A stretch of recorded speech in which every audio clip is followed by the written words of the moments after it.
ઘણા જિલ્લાઓમાં તેજ પવન સાથે વરસાદની આગાહી છે। કયા કયા જિલ્લામાં આગાહી છે તે આપણે મેપના માધ્યમથી સમજવાનો પ્રયત્ન કરીશું। આજે ખાસ કરીને જોવા જઈએ તો અરવલ્લી, મહીસાગર, દાહોદ, અમદાવાદ, સુરેન્દ્રનગર, આણંદ, રાજકોટ, ભાવનગર, અમરેલી, ગીર સોમનાથ અને આ તરફ ભરૂચ, સુરત, વલસાડ, ડાંગ અને દાદરાનગર હવેલી, લગભગ મધ્ય ગુજરાત અને દક્ષિણ ગુજરાતનો જે ભાગ છે અને સાથે અરવલ્લી, મહીસાગર અને દાહોદ એટલે કહી શકાય આ તમામ વિસ્તારોમાં જે આજે થંડરસ્ટોર્મ એક્ટિવિટી પણ જોવા મળી શકે છે। વરસાદની પણ આગાહી કરવામાં આવી છે। આપણે એ પણ જણાવી હવામાન નિષ્ણાત અંબાલાલ પટેલની પણ આને લઈને મોટી આગાહી સામે આવી છે।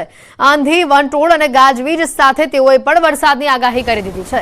આગામી 3 દિવસ વરસાદની આગાહી કરી છે। ચોમાસામાં પણ ભારે વંટોળની સાથે વરસાદ પડી શકે છે। સામાન્ય કરતા ચોમાસું આ વખતે વહેલું આવવાની પણ શક્યતા તેમણે વ્યક્ત કરી છે। 17 મે બાદ ફરી ગરમીનું જોર વધશે। મે મહિનાના અંતમાં પ્રી મોન્સૂન એક્ટિવિટી શરૂ થઈ જશે તો 16 મે બાદ બંગાળ ઉપસાગરમાં ચક્રવાત સર્જાઈ શકે છે। તારીખ 16 થી 24 મે સુધીમાં અંદમાન નિકોબારમાં ચોમાસું શરૂ થઈ શકે છે।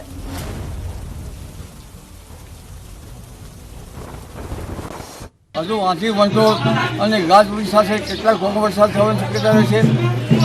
અત્યારે હાલ દેશના ઉત્તર પૂર્વીય ભાગોમાં વરસાદ થવાની શક્યતા રહેશે।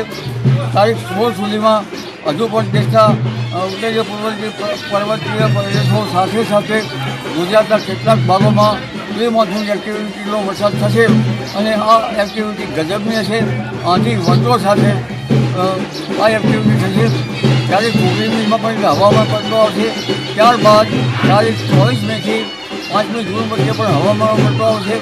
આ વખતે અખાતીનો પવન કોઈ ભાગમાં નૈઋત્યનો હતો, કોઈ ભાગમાં પશ્ચિમનો હતો, જેના કારણે ચોમાસું વહેલું આવવાની શક્યતા રહેશે। મેના અંતમાં અને જૂનની શરૂઆતમાં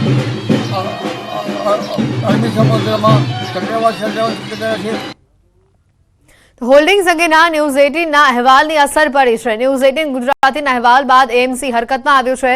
હોલ્ડિંગ્સનો તાત્કાલિક સર્વે કરવા આદેશ આપવામાં આવ્યો છે। હોલ્ડિંગનું સ્ટ્રક્ચર સ્ટેબિલિટી રિપોર્ટ જમા કરાવવાનો આદેશ આપવામાં આવ્યો છે। 10 દિવસમાં આ તમામ રિપોર્ટ આપવાના આદેશ કરાયા છે। ગેરકાયદે લાગેલા હોલ્ડિંગ દૂર કરવા માટેની પણ સૂચના અપાઈ છે। સ્ટેન્ડિંગ કમિટીના ચેરમેને એએમસી તંત્રને આદેશ આપ્યો છે। 2000થી વધુ ખાનગી હોલ્ડિંગ્સ હોવાનું સામે આવ્યું છે, જ્યારે 250 જેટલા એએમસી સાઇટના હોલ્ડિંગ્સ છે। વિશાળ વૃક્ષો સર્વે કરી ટ્રીમિંગ તેનું કરાશે। 15મી મેથી 15મી જૂન સુધી ગાર્ડન વિભાગ સર્વે કરી વૃક્ષોનું ટ્રીમિંગ કરશે। મુંબઈમાં હોલ્ડિંગ્સ દુર્ઘટના બાદ ગુજરાતમાં વાવાઝોડા સમયે મોટા હોલ્ડિંગ્સ અંગે શું તકેદારી રખાઈ છે તે અંગે ન્યૂઝ 18 ગુજરાતીએ વહેલી સવારથી જ રિયાલિટી ચેક કર્યું હતું અને જેમાં અમદાવાદના અહેવાલ બાદ એએમસી તંત્ર તાત્કાલિક હરકતમાં આવ્યું છે।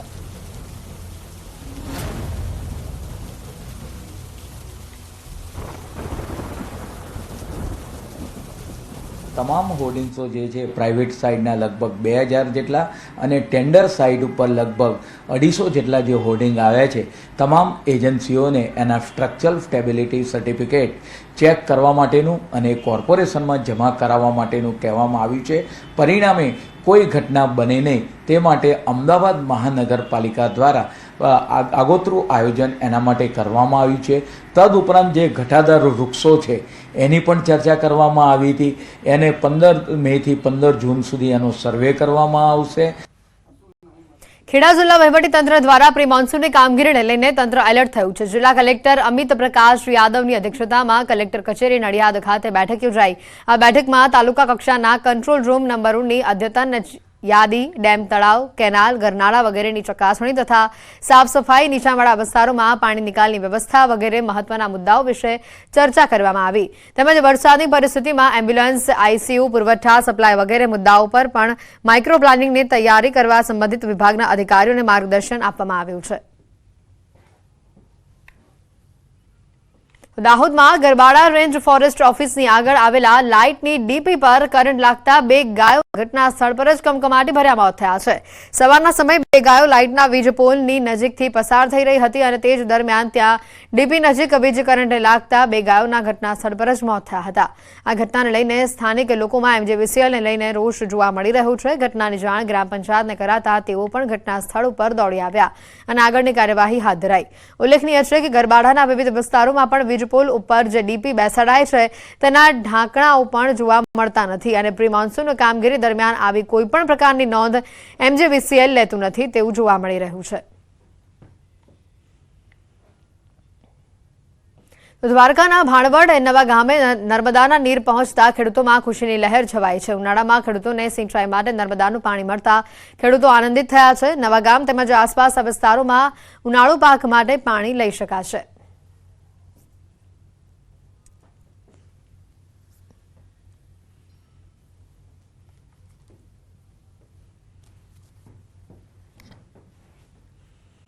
સુરતથી ચોંકાવનારી ઘટના 8 લોકો નર્મદા નદીમાં ડૂબ્યા છે અને જેમાંથી એક વ્યક્તિને બહાર કાઢી લેવામાં આવ્યો છે, જ્યારે 7 લોકોની શોધખોળ હજી પણ ચાલુ હોવાની માહિતી આવી રહી છે। સામે સુરતના 8 પ્રવાસીઓ નદીમાં નહાવા ગયા, જ્યાં આ ઘટના બની।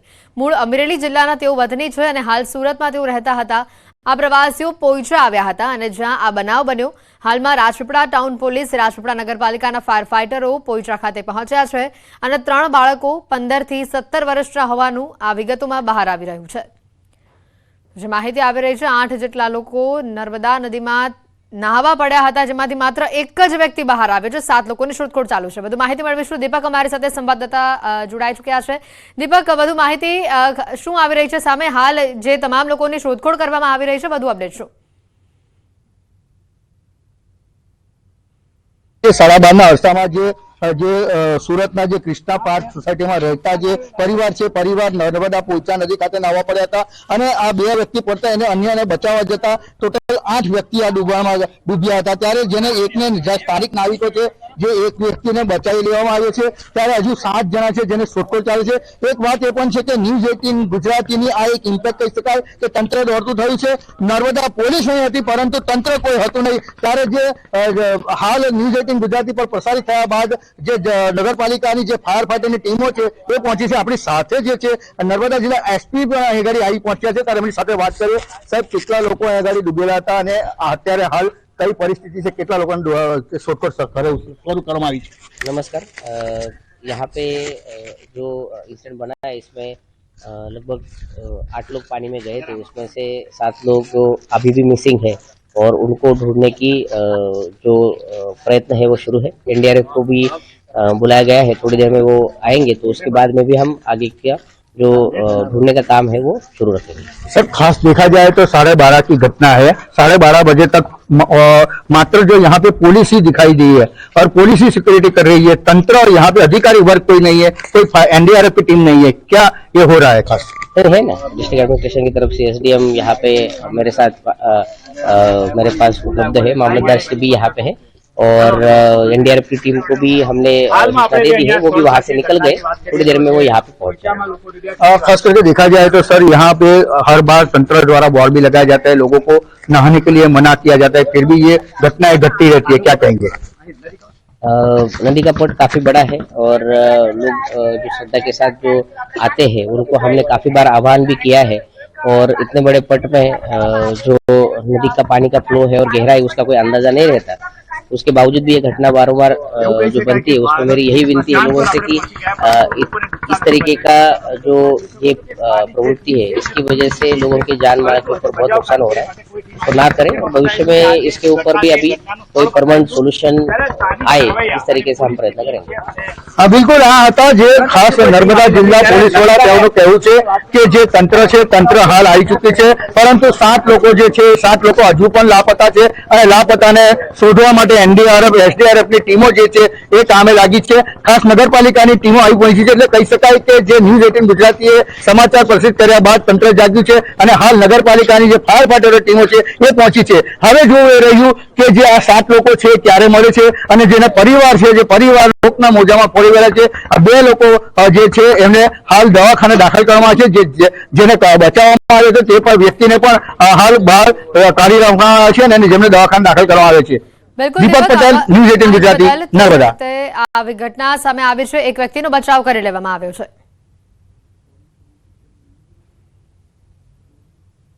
અમે આવ્યા તો પછી અમે નાયા ધોયા, અમે કોને નાતા હતા ને એ મગનભાઈ હાથ કર્યો, અહીંયા હાલો, અહીંયા પેણાવાળું છે ને પાણકા છે કે તે અમે આવ્યા એવા એ તો હજી આમ હતા ને અમે જોયું ને કે એ છોકરા ક્યાં જાય એ મને ન ખબર રહી ને આ ભાઈને તમે ખેહીને બહાર કાઢ્યા।